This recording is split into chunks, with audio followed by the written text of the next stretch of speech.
greatest of the 7 penitential psalms is Psalm 51, the Miserere, or Psalm of Mercy, as it is called from the first word in Latin of its opening line. Have mercy on me, God, in your kindness. The other penitential psalms focus on one or another aspect of the battle against sin, as we saw in the first talk on Psalm 32, where we experience a sharp blow against our tendency to live in illusion, not acknowledging our sins, and our need for God's forgiveness. Psalm 51, however, offers us a profound and comprehensive vision of the whole journey from sin through the purification described in Psalm 32 to the experience of the creative grace of absolution and on to the generous service of others. We are best able to offer love to others and assist them on their journey through life, and we are best able to challenge those who do evil in this world if we ourselves have a clear conscience.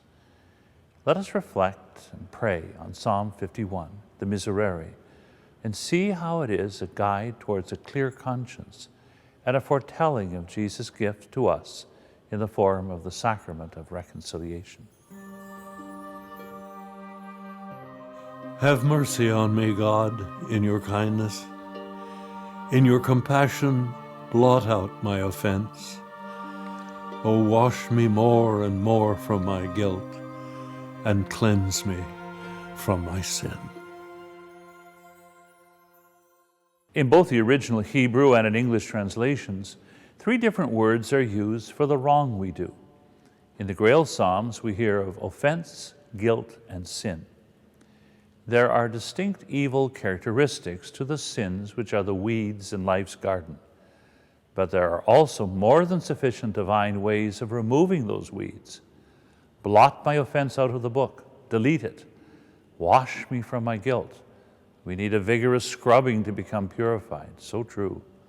And cleanse me from my sin with a ritual gesture, as when the priest at the Easter Mass sprinkles holy water upon the people as a sign of the cleansing that comes to all of us in baptism, and also in that extension of baptism which is the sacrament of reconciliation.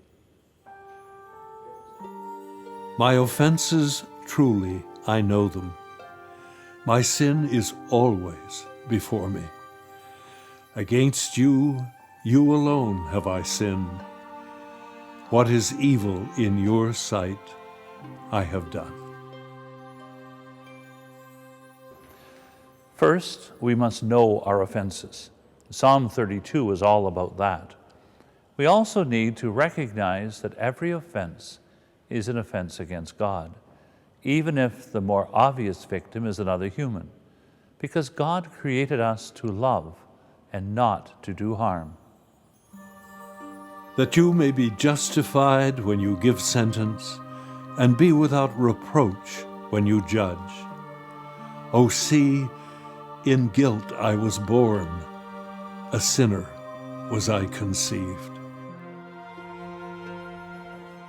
Many a naive secularist, not realizing the dark power of the world, the flesh, and the devil, which tempt us to sin, thinks that some government program or educational endeavor can solve the problems of the world. No, there is a great disorder in the human condition called original sin. It is not a personal sin, but an underlying disorder which makes us vulnerable. O see, in guilt I was born, a sinner was I conceived.